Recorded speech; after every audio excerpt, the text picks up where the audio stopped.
बिस्मिल्लाहिर्रहमानिर्रहीम। Welcome back. हम वहीं से शुरू करते हैं जहाँ से सिलसिला हमने ख़त्म किया था। हमने अरिथमेटिक मीन के 3 डिफरेंट डेटा के लिए इसको हल कर लिया।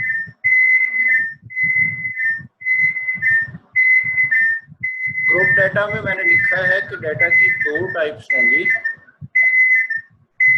एक होगी कंटिन्यूस ग्रुपिंग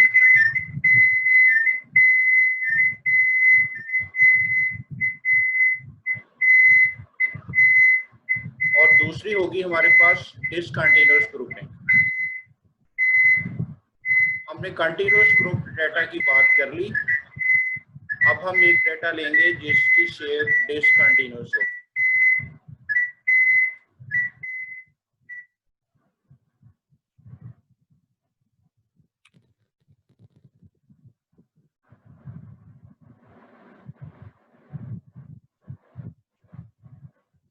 हम बात कर रहे हैं जा रहे हैं जी तीसरे मेथड की। तीसरा मेथड वहां पे अप्लाई होगा जहां पे हमारे पास स्टेप डेविएशन मेथड हो। अच्छा, यहाँ पे मैं आपको बता रहा था ये कंटिन्यूस ग्रुपिंग हो या डिसकंटिन्यूस हो,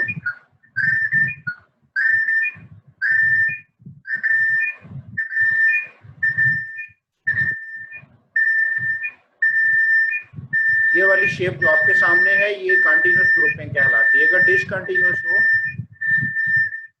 डिसकंटिन्यूस से मुराद होगा कि पहला ग्रुप 0 से 5 है तो दूसरा 5 से नहीं शुरू होगा बल्कि 6 से शुरू होगा।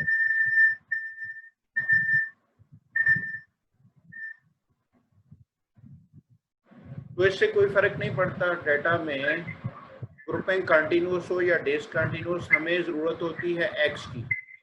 आपने उससे एक्स फाइंड करना है और मैंने आपसे कहा था कि ग्रुपिंग कंटिन्यूस हो या डिसकंटिन्यूस, यानी क्लास बाउंड्रीज हो या क्लास फ्रीक्वेंसीज हो हमारे पास, क्लास लिमिट्स हो या क्लास बाउंड्रीज हो, दोनों सूरतों में मिड पॉइंट हमें सेम ही मिलता है।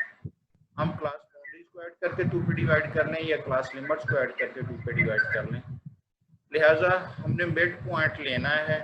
हमें उससे कोई फर्क नहीं पड़ता कि आपको इंक्लूसिव ग्रुपिंग दी है या एक्सक्लूसिव ग्रुपिंग दी है, यानी कंटिन्यूस ग्रुप डेटा है या डिसकंटिन्यूस ग्रुप डेटा है। तो डिसकंटिन्यूस ग्रुप डेटा के लिए अगर सवाल हल करना हो तो इसी तरह से मिड पॉइंट बनाने हैं, सारा प्रोसीजर सेम अडॉप्ट होना है, इसमें कोई फर्क नहीं पड़ता। हम बात करते हैं नेक्स्ट की, जिसमें हमारे पास डेटा की शेप जो है वो वही है, लेकिन हम उसमें मेथड यूज करने जा रहे हैं कोडिंग मेथड, जिसे हम स्टेप डेविएशन मेथड कहते हैं। तो स्टेप डेविएशन मेथड या कोडिंग मेथड वहां पे यूज होगा जहां पे सारी क्लासेस का क्लास इंटरवल हमारे पास एक जैसा हो। अगर सारी क्लासेस का क्लास इंटरवल एक जैसा ना हो तो फिर हम उसको स्टेप डेविएशन में हल नहीं कर सकते। तो मैंने यहाँ पे शुरू में लिख दिया कि step deviation method can be applied only when class interval of all groups in a given distribution is the same। Class interval को h से हम डिनोट करते हैं। अगर वो सारे के सारे ग्रुप्स में सेम हो तो फिर हम उसके लिए स्टेप डेविएशन मेथड यूज कर सकते हैं, अदरवाइज यूज नहीं हो सकता। उसकी लॉजिक फार्मूला में जाके हमें मिल जाएगी। तो आप इस डेटा को नोट करें, ये हमारे पास सेम क्लास इंटरवल्स हैं। पहला ग्रुप 0 से 5 तक है, दूसरा 5 से 10 तक है। अगर मैं 10 में से 5 माइनस करूं तो 5 क्लास इंटरवल आएगा। अगर 5 में से 0 माइनस करूं तो भी 5 आएगा। 15 में से 10 माइनस करूं तो भी 5 आएगा। 20 minus 15 is 5 and such others. तो सारे के सारे ग्रुप्स में क्लास इंटरवल यहाँ पे 5, उसके साथ आपको फ्रीक्वेंसी दी हुई हैं। अगर ये पहले 2 कॉलम आपको डेटा में दिए गए हों और आपसे कहा जाए कि आप इसे स्टेप डेविएशन मेथड के साथ सॉल्व करें तो क्या प्रोसीजर होगा जी? हम सबसे पहले प्रोविजनल मीन चूज कर लेंगे कोई, हमने यहाँ पे प्रोविजनल मीन चूज कर लिया 12.5। ये कहाँ से चूज करते हैं? ये x से चूज करते हैं। इसका मतलब है पहले हमें x का कॉलम बनाना पड़ेगा। हमने x का कॉलम कैसे बनाया? 0 को 5 में ऐड किया, 5 हो गया। इसको हमने 2 पे डिवाइड किया तो ये 2.5 आ गया। 5 में 10 ऐड किया तो 15 हुआ, 2 पे डिवाइड किया तो 7.5 हो गया। 10 में 15 ऐड किया तो 25 हुआ, 2 पे डिवाइड किया तो 12.5 आ गया। अब इन सारी की सारी वैल्यूज को हम मिड पॉइंट भी कह सकते हैं, एक्स भी कह सकते हैं, क्लास मार्क भी कह सकते हैं। हमने इसमें से किसी एक को प्रोविजनल मीन चूज करना है। हमने इनमें से किसी एक को प्रोविजनल मीन चूज करना है।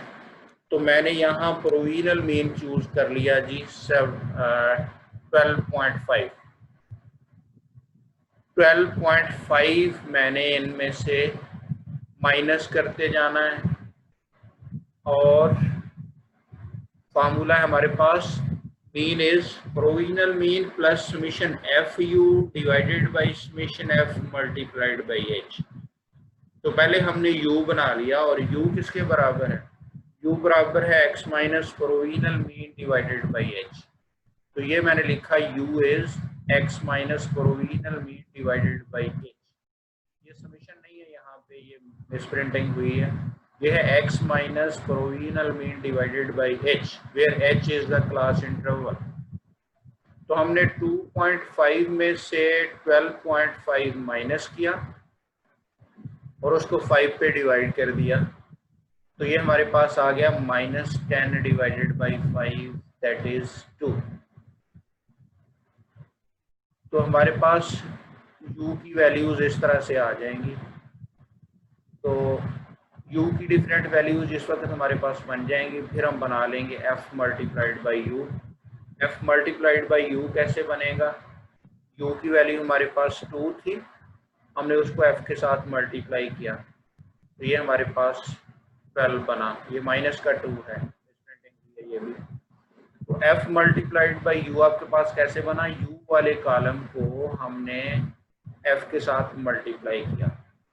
ये हो गया जी summation F U. Summation F U हमें मिल गया यहाँ से 74।